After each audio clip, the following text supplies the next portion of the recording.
में सबसे इम्पोर्टेंट चीज क्या होता है कि वाहन सही सलामत हो। क्या हो? वाहन सही सलामत हो। तो वाहन ड्यूटी में जब भी आपकी ड्यूटी लगेगी तो आपको ये देखना पड़ेगा कि जो भी वाहन आपके ड्यूटी पोस्ट में आ रही है वो सही सलामत होनी चाहिए। कई बार क्या होता है, हाईवे के आसपास, रोड के आसपास, ऑफिस के आसपास पार्किंग रहता है, कोई एक्सीडेंट करके चुपचाप गाड़ी लगा देगा और आधा घंटे के बाद आएगा और कहेगा कि मेरा वाहन तो चोरी हो गया, टूट गया, फूट गया, फोड़ दिया गया। तो आप क्या जवाब दोगे? इसलिए अगर वाहन में कोई कमी है तो एंट्री के समय ही उसको क्लियर कर लेना है, रिपोर्ट कर देना है कि भाई आपका गाड़ी पंचर है, खराब है, हम नहीं ले पाएंगे, टूटा है, फूटा है, एक्सीडेंट किया हुआ है, ब्रेक नहीं है, लॉक नहीं है। इन सब चीजों की कमी को पहले ही अपने कंट्रोल अफसर को, सुपरवाइजर को, सीनियर को और उस आदमी को, ऑनर को बता देना है ताकि किसी तरह का ब्लेम क्लेम आपके ऊपर नहीं लगे। वाहन बिल्कुल सही और चलते कंडीशन में ही पार्किंग में एक्सेप्ट करना है। क्लियर है? किसी को कोई डाउट है? वाहन को बिल्कुल ही सही कंडीशन में और चलता फिरता ओके कंडीशन में ही एक्सेप्ट करना है।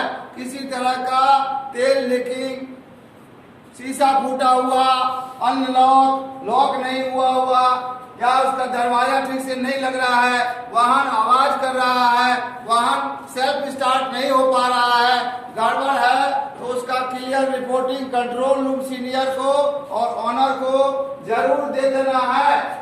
अन्यथा बाद में किसी तरह का क्लेम होने पर आपकी बदनामी हो सकती है। क्लियर है?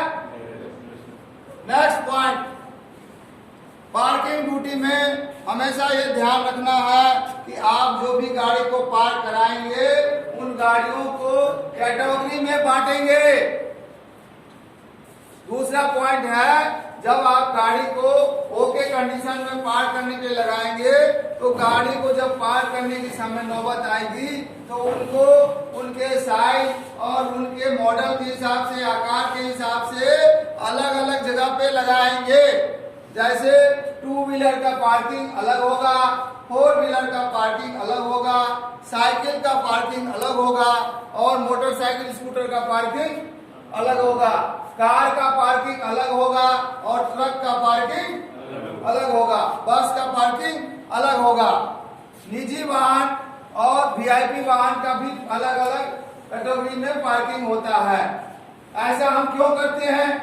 ऐसा हम इसलिए करते हैं कि यदि हम साइकिल, मोटरसाइकिल, कार, ट्रक को एक जगह पार्किंग कर देंगे तो हमें जो है उनको देख रेख करने में परेशानी होगी।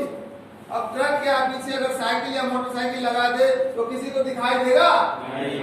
अगर ट्रक के पीछे साइकिल, मोटरसाइकिल लगा देंगे, स्कूटर लगा देंगे तो आप क्या नजर निगरानी रख पाएंगे? नहीं रख पाएंगे। इसलिए car, 2 wheeler, 4 wheeler, motorcycle, scooter, cycle का अलग अलग विधिवत पार्किंग स्थल पे पार्क को कराना है।